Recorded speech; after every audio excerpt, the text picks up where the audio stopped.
একটা খেলে মন ভরবে না এই দারুণ স্বাদের প্রাণহারা মিষ্টি, এটুকুনি বলতে পারি। কি যে স্বাদের খেতে হয় এই মিষ্টিটা, একবার অবশ্যই বাড়িতে ট্রাই করো। দোকানের মিষ্টিকেও এটা হার মানিয়ে দেবে। এই প্রাণহারা মিষ্টি বানানোর জন্য আমি নিয়ে নিয়েছি 200 গ্রাম মতন পনির। তোমরা চাইলে ছানা দিয়েও করতে পারো। ভালো করে পনিরটাকে হাত দিয়ে মেখে নিয়েছি। এরপর গ্যাসে একটা কড়াই বসিয়ে দিয়ে তার মধ্যে দিয়ে দিয়েছি মেখে রাখা পনির, আর দিয়েছি সামান্য পরিমাণে কর্নিশ মিল্ক, পরিমাণ মতন চিনি দিয়ে ভালো করে মিশিয়ে নেব। আর দিয়ে দেবো 2 চামচ মতন গুঁড়ো দুধ।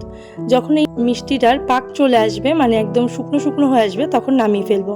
ব্যাস, প্রাণহারা মিষ্টির ডো রেডি। এরপর একটা পাত্রে আমি নিয়ে নিয়েছি খোয়া ক্ষীর। এই খোয়া ক্ষীরটা আমি গ্রেট করে নিয়েছি। তোমরা চাইলে এখানে গুঁড়ো দুধও ইউজ করতে পারো। আমি কয়েকটা গুঁড়ো দুধ দিয়েও বানিয়েছি।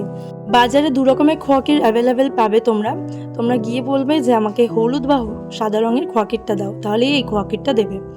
আর এই যে মিষ্টিটা ডোর বানিয়ে রেখেছিলাম, সেই মিষ্টির ডোটাকে গোল গোল করে নিয়ে খোয়া ক্ষীরের মধ্যে কোটিং করে নিলেই রেডি। আর আরেকভাবে করেছিলাম, মিষ্টির ডোটাকে গুঁড়ো দুধের মধ্যে কোটিং করে নিয়েছিলাম।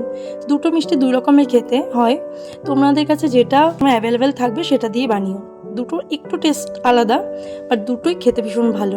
আমার তো বেশ ভালো লেগেছে। ইভেন যারা যারা খেয়েছে সবাই বলেছে ভীষণ ভালো খেতে হয়েছে। যদি আমাকে বিশ্বাস করো তবে অবশ্যই একবার বাড়িতে ট্রাই করো। দারুণ খেতে হয়। এত অল্প সময়ে এত অল্প জিনিস দিয়ে এত ভালো স্বাদের যে একটা মিষ্টি তৈরি হতে পারে, এটা আমিও আগে জানতাম না। ভীষণ ভালো খেতে হয়, অবশ্যই ট্রাই করো বাড়িতে। আর আজকে ভিডিওটা যদি ভালো লাগে তবে অবশ্যই একটা লাইক, কমেন্ট, শেয়ার করো।